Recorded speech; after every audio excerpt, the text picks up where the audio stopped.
এই আলোচনাৰ বৰ্তমান পৰিৱেশ নহয়।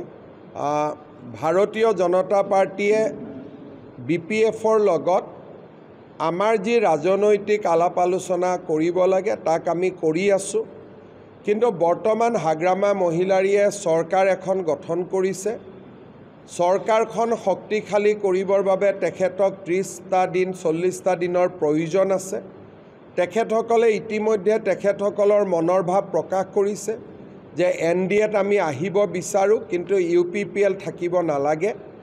এই সিদ্ধান্তবিলাক সময়ত ৰাষ্ট্ৰীয় নেতৃত্বই গ্ৰহণ কৰিব। বৰ্তমান আমি BPF চৰকাৰখন যাতে সফল হয়, হাগ্ৰামা মহিলাৰী যাতে সফল হয়, তাৰ বাবে আমি তেখেতক ভাৰতীয় জনতা পাৰ্টি আৰু অসম চৰকাৰ দুয়োটাই তেখেতক আমি সহযোগিতা আগবঢ়াই যাম। এই আলোচনাৰ বৰ্তমান পৰিৱেশ নহয়। ভাৰতীয় জনতা পাৰ্টিয়ে BPFৰ লগত আমাৰ যি ৰাজনৈতিক আলাপ আলোচনা কৰিব লাগে তাক আমি কৰি আছোঁ। কিন্তু বৰ্তমান হাগ্ৰামা মহিলাৰীয়ে চৰকাৰ এখন গঠন কৰিছে। চৰকাৰখন শক্তিশালী কৰিবৰ বাবে তেখেতক 30টা দিন 40টা দিনৰ প্ৰয়োজন আছে। তেখেতসকলে ইতিমধ্যে তেখেতসকলৰ মনৰ ভাৱ প্ৰকাশ কৰিছে যে NDAত আমি আহিব বিচাৰোঁ, কিন্তু UPPL থাকিব নালাগে। এই সিদ্ধান্তবিলাক সময়ত ৰাষ্ট্ৰীয় নেতৃত্বই গ্ৰহণ কৰিব।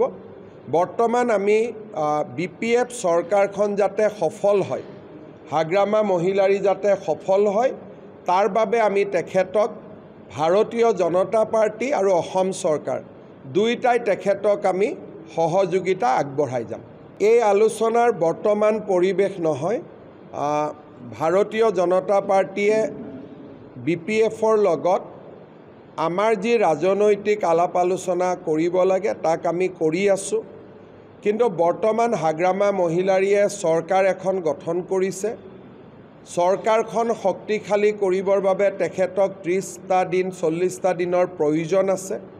তেখেতসকলে ইতিমধ্যে তেখেতসকলৰ মনৰ ভাৱ প্ৰকাশ কৰিছে যে NDAত আমি আহিব বিচাৰোঁ, কিন্তু UPPL থাকিব নালাগে। এই সিদ্ধান্তবিলাক সময়ত ৰাষ্ট্ৰীয় নেতৃত্বই গ্ৰহণ কৰিব। বৰ্তমান আমি BPF চৰকাৰখন যাতে সফল হয়, হাগ্ৰামা মহিলাৰী যাতে সফল হয়, তাৰ বাবে আমি তেখেতক ভাৰতীয় জনতা পাৰ্টি আৰু অসম চৰকাৰ দুয়োটাই তেখেতক আমি সহযোগিতা আগবঢ়াই যাম। এই আলোচনাৰ বৰ্তমান পৰিৱেশ নহয়। ভাৰতীয় জনতা পাৰ্টিয়ে BPFৰ লগত আমাৰ যি ৰাজনৈতিক আলাপ আলোচনা কৰিব লাগে তাক আমি কৰি আছোঁ। কিন্তু বৰ্তমান হাগ্ৰামা মহিলাৰীয়ে চৰকাৰ এখন গঠন কৰিছে। চৰকাৰখন শক্তিশালী কৰিবৰ বাবে তেখেতক 30টা দিন 40টা দিনৰ প্ৰয়োজন আছে।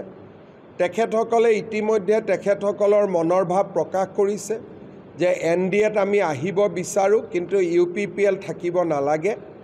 এই সিদ্ধান্তবিলাক সময়ত ৰাষ্ট্ৰীয় নেতৃত্বই গ্ৰহণ কৰিব। বৰ্তমান আমি BPF চৰকাৰখন যাতে সফল হয়, হাগ্ৰামা মহিলাৰী যাতে সফল হয়, তাৰ বাবে আমি তেখেতক ভাৰতীয় জনতা পাৰ্টি আৰু অসম চৰকাৰ দুয়োটাই তেখেতক আমি সহযোগিতা আগবঢ়াই যাম।